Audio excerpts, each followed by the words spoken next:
lanjut di soal berikutnya di 10.24 kita ada soal kayak gini, kita baca dulu. Multiple myeloma atau kanker plasma darah dikarakteristik dengan increased blood vessel dan lain sebagainya. Ini treatment yang digunakan adalah sistem stem cell. Nah, ditunjukkan dengan data sebagai berikut ya yang di kanan. Nah, ada jumlah patient 1 sampai 7, ada kondisi before dan afternya. Before stem cell dan after stem cell. Nah, biasanya soal-soal begini kita sesuai dengan teorinya kita pakai PERT, PERT test. Kenapa bisa pakai PERT test? Karena kita anggapannya sampelnya sama, ini kan ngelihat patientnya, tapi dengan observasi yang berbeda. Observasi perlakuan sebelum stem cell, operasi setelah si stem cellnya. Jadi sampelnya sama. Oleh karena itu, atau paired observation gitu ya. Kita pakai si paired observation. Kalau tadi di si rumusnya, kita pakai yang nomor 4 ini.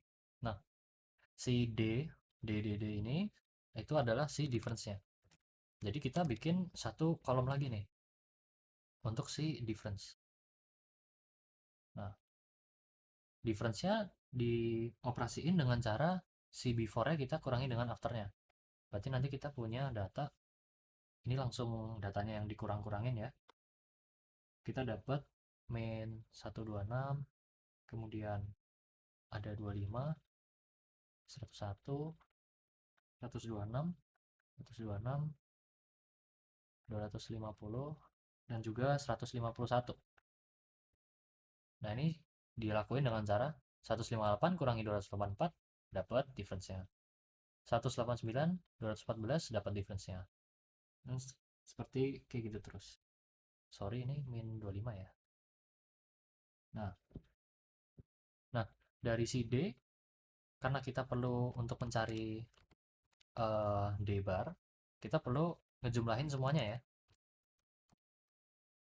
Nah, ngejumlahin semuanya dari min 126 sampai 151. Nanti dapat hasil 603. Nah, jadi untuk mencari si D bar, kita tinggal 603 dibagi dengan 7. 7-nya kan jumlah pasiennya ya, N-nya. Nah, D bar sama dengan kita dapat 86,142. Itu untuk D bar. Nah, kemudian gimana dengan mencari S dengan D-nya? Sekarang kita bikin satu kolom lagi, di mana kita udah punya D bar.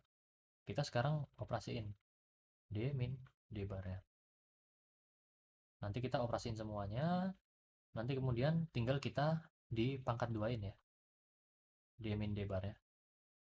Nanti kita dapat semua hasilnya, kita jumlahin, dibagi dengan n-1, kemudian kita akar. Nah, untuk perhitungannya berarti nggak perlu, langsung ke hasilnya aja ya. Standar deviasi D-nya, difference-nya 123 sekian 700. Nanti dapat hasilnya ya. Sorry, ini kuadrat. Variance-nya ya. Nah, sekarang ditanyain dengan 0,05 level of significance, apakah ada bukti bahwa mean bone marrow-nya microvessel ini maksudnya setelah stem cell-nya ya. Ini right column-nya tuh represent bone marrow microvessel-nya density. Jadi dia makin tebel gitu density-nya ya. Before and after stem cell. Nah, berarti kita punya hipotesis, kita set hipotesis ya. Kita set hipotesis, ada H0 dan juga si H1. Nah, kita punya si H1-nya, difference-nya lebih besar dari 0 kan? Karena is higher. Berarti si hipotesis 0-nya, mu difference-nya kurang dari sama dengan 0. Nah, tinggal kita cari dari T statistik kan. T statistik Kita tadi ngelihat dari rumus saja, d bar min mu difference-nya dibagi dengan S-nya per akar N. Dengan tadi d barnya 86,142 dikurangi dengan, nah, karena mu d ini kita anggapannya ngambilnya kan si hipotesis 0 current ininya kan, current situation. Current situationnya mu difference-nya itu sama dengan 0, artinya nggak ada perbedaannya. Jadi mu difference-nya kita anggap 0 di sini.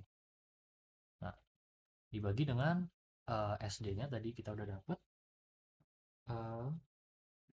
dan juga dibagi dengan si N-nya.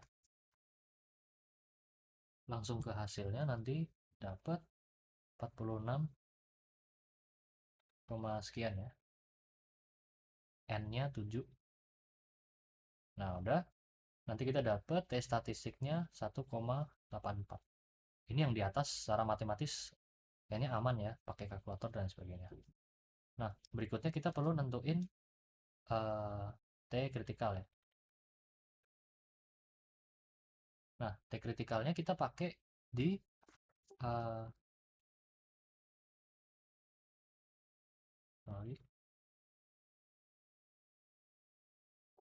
nah, T kritikalnya kita pakai di level of significance-nya 0,05 ya. 0,05 dengan degree of freedom-nya. Degree of freedom kalau pair observation itu tinggal kita kurangi 1. Degree of freedom-nya berarti 6. Karena jumlah pasiennya 7, 7 min 1 aja. Kita ngeliat tabel, degree of freedom-nya 6 dengan 0,05. 0,05, 6, kita punya 1,9432. 1,9432. Nah, baru kita tarik kesimpulan. Kita boleh gambar, boleh pakai persamaan, nggak apa-apa. T kritikalnya, karena kita di sini hipotesisnya lebih besar, berarti kita pakai yang di kanannya ya. Karena ini one tail doang.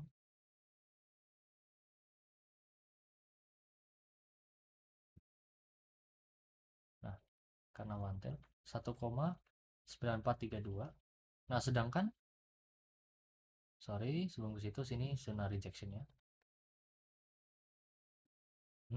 Nah, si T statistiknya kita di 1,84. 1,84 masih ada di daerah kiri sini ya. Sehingga konklusinya kita fail to reject si H0 ya. Artinya apa? Artinya setelah